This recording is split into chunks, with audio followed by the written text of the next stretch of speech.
Case, why don't we start with you, man? Just kind of ripping through the projected roster that you've got in front of you for the Americans. Yeah, and I actually put them into lines and pairings as well. I don't know if you guys did that or not. First off, I'll start with the goalies. This was the easiest part of this whole process. There's 3 absolute no-brainers on this team, and that's Connor Hellebuyck, Thatcher Demko, and Jake Ottinger, because those are the 3 best goalies coming out of America. Simple as that. America. On defense, I have Quinn Hughes playing with McAvoy. I think that'd be a great matchup to put out together, kind of that, Quinn Hughes gung-ho offense, taking 300 shots at this point this year, and McAvoy, who's just so steady back there and a two-way guy. And then I have Slavin and Fox playing together, kind of a similar matchup there. And Werenski and Brock Faber on the bottom pair. My extras are Luke Hughes and Trouba for defense. Forwards, I had Connor, Matthews, and JT Miller as the top line. Brady Tkachuk, Jack Hughes, and Matthew Tkachuk as a second line. They train together and all summer long, so I'm sure that they've got some sort of chemistry going there, and put 2 big goons out with maybe your smallest forward. Robertson, Larkin, and DeBrincat forming a third line, and Jake Gensel, Jack Eichel, and Matthew Boldy on the fourth line as a bit of kind of a two-way line, if you will. And my extras are Keller and Besser. Very interesting. So you mentioned 2 extras at both position, and this tournament is only going to allow a 23-man roster, and that includes 3 goalies. So you're only going to have 1 at each position. So I'm going to need you to narrow it down. Well, I'm cutting Trouba. Gone. See ya. Here's my last pick. And I'll cut Brock Besser. Fair. It gets so difficult with this team, man. Yeah. And that's kind of what I wanted to preface before I read my team as well. Like, with this USA team, I feel like there are maybe 18 to 20 forwards who could potentially make this team and be in the top 12, just depending on, how you want the lines constructed, and, whether you want to lean defense in the bottom 6, or you want an additional line of scoring, or how exactly you want to do it. So, but I'll do it in the same way you did, Case. I'll go goalie, D, and then forward. So my goalies, I've got the same 3, Hellebuyck, Demko, and Ottinger. I did have an honorable mention for Jeremy Swayman, because I think he's going to get a lot of traction when it comes to being a goalie on this team. He's had a better year, I think, than Ottinger this year, and has a pretty good track record, though not a number 1 starter, I guess. He's in a tandem situation, but pretty damn good goalie, man. So he has to be in the conversation too. On D, exact same top 4, just in different pairs. I've got Hughes playing with Fox, Slavin with McAvoy, and then my bottom pair's different. I have Werenski playing with Seth Jones, so the most overpaid D pairing on the planet, but I think you're going to need something different on the bottom pair, and both of those guys can kind of do it all, and their contracts overshadow them, but they're still really good players. And then I do have Brock Faber as the 7th there. Honorable mentions, though, like Luke Hughes is up there, Jacob Trouba, John Carlson, Fowler, Hannafin, Sanderson. Like, all these guys are really good players, but man, US might low-key be the favorite going into this. I think that the US, their 10th defenseman is making Team Sweden. Yeah, which is wild. And okay, going to forwards, I have Jack Hughes playing the left with Matthews and Clayton Keller. Tried to get a connection there. Matthews and Keller trained together, similar to what you did with your lineup, Case. And then I've got second line, the Tkachuk brothers on the outside of JT Miller playing down the middle.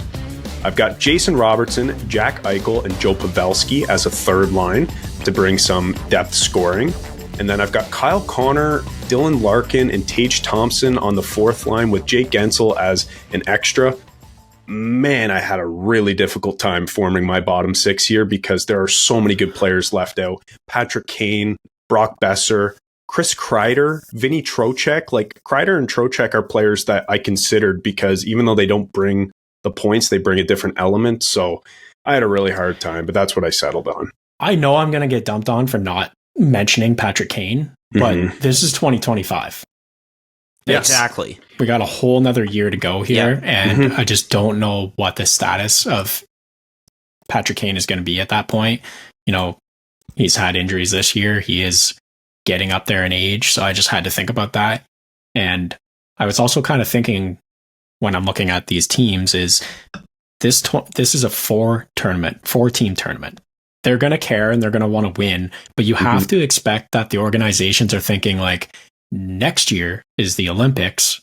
Maybe we should be getting some of the younger guys some experience here and some play at the international level with the big team. And that's one of the reasons why I added Matthew Boldy, other than he's such a great two-way player. He plays really good defense and limits the chances of the other team, as well as he can score. So I thought that was a good reason. And then Faber just has a ton of upside and plays a little bit more in the defensive end than Luke Hughes. That's why Faber got the last spot. Just to kind of touch on some of my points before we go to Hart. Yeah, and boys, like I can't help but think about like this tournament, you know, like in 2030, let's say, you know, just as an example. I mean, you've got guys like Lane Hudson who could enter the mix, and Will Smith, Cutter Gauthier. I mean, Logan Cooley, like the list goes on. Absolutely ridiculous. Just the freight train of talent that's coming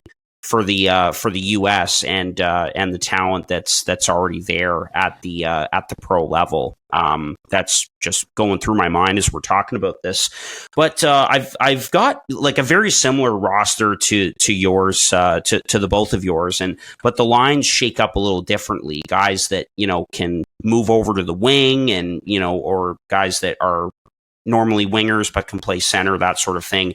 So in net, obviously Hellebuyck, Demko, and Jake Ottinger. I mean, they're the three goaltenders. Then on the back end, Hughes and Charlie McAvoy, Slavin and Fox, and then thinking Luke Hughes and Brock Faber, Jake Sanderson would be my extra. There's a lot of recency bias in here for sure. I mean, you look at a guy like Werenski, I think he's very intriguing. He's obviously got a large cap hit like Seth Jones, but you know, they haven't been up to snuff exactly with those big deals. So even though they are playing on bad teams, to be fair. And then looking at the forward group, I went with Keller on the left side with Matthews and Jack Eichel playing on the wing. Right-hand shot playing on the right side. So I've got those three together. Matthews and Eichel obviously know each other, and there's that obvious connection between Keller and Matthews. They're pretty good buddies off the ice. Then the Tkachuk brothers in between Jack Hughes. I mean, that is just absolutely frightening for the other three teams in the Four Nations face-off.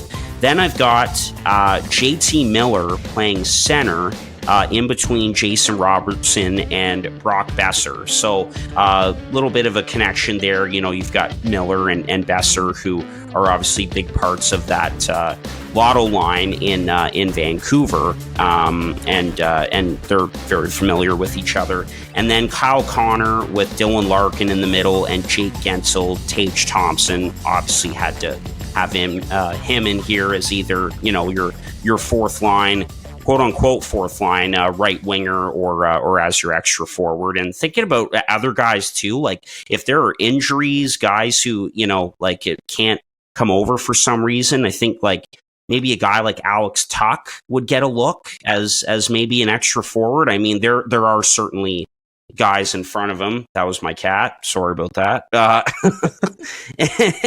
But yeah, that's the U.S. roster for me in a nutshell. Yeah, and I mean, when I was putting together the lines, I wasn't necessarily thinking like, oh, this guy's better than this guy. And it was more like who plays well together, who makes sense together. Yeah. And then these are 4 first lines. Yeah, exactly. I'm not really worried about.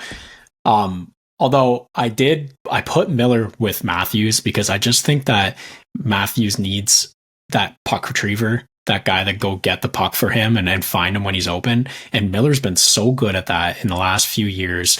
And you saw in that interview on Chicklets the other day, Brock Besser is like, the only reason I'm scoring at 5-on-5 is because of Miller. And it's because of his puck retrieval and his ability to find you in open space. So I thought that it just made so much sense to put him with like the best goal scorer in the league, and then Kyle Connor, who, is near that conversation. Yeah. I was thinking something similar with JT Miller, like bringing a different element, but that was sort of why I put him in between the Tkachuks, because I thought that line had a very strict identity, like the line that's going to piss you off no matter what, whether it's retrieving pucks or smashing you into the corner or scoring goals, because all three of those guys can do that. So it's just interesting. Like these lines really don't mean anything, because once the puck drops, almost exactly a year from now, it could be a period in and the lines could be completely jumbled anyways. So it's fun to think about the combinations. But Case, I don't think you had Keller, right? On your team. I was interested by that. You had DeBrincat instead, and he's Harp and an I had intriguing Keller. guy as well. DeBrincat, I did not think of him. He's getting the Chris Kunitz treatment here. Oh, okay. And I think that you have to have Larkin on this team for his all-around game and scoring ability and leadership and everything. He's a guy that I think has to be on this team. And if he's on this team, put DeBrincat with him. They play so well together, and that scoring touch is there, and he's not too far off of a Clayton Keller type player. And the reason that Keller is on the bench for me is because we've already got it. We've got Keller's abilities on this team in many of the other guys. So I did give him the scratch there. It's not like a size thing, like obviously, because I have DeBrincat on this team and Jack and etc. But it just, I thought that we already checked off that box, and I like the chemistry of Larkin and DeBrincat. Yeah. If I'm being honest, when I look up and down this forward group, I feel like a lot of players kind of check the same box. That's why I wanted to kind of keep it open for, players like Kreider and Trocheck and maybe even an Alex Tuck. Like I said, like there's probably like almost 20 forwards who could realistically have a legit chance to make this team, depending on fit. So I don't know, like I had a really tough time between Kyle Connor and Jake Gensel, because they are both dynamic offensive players. They both play the left side, but as soon as you start looking at the left side, it's on my roster anyway. Like, are those players better than Jack Hughes? No. Are those players better than Jason Robertson? No. And so it gets tricky. And speaking of tricky, this is a completely blurry there you go. camera for you guys right now. That looks good. But yeah, so it gets tricky when these players are so similar, right? And it's kind of one of the reasons, other than, the ones I've already mentioned, that I've got Boldy on this team, is I think he brings something different. And this guy his growth has been exponential. So I can only imagine where he's going to be in 2025.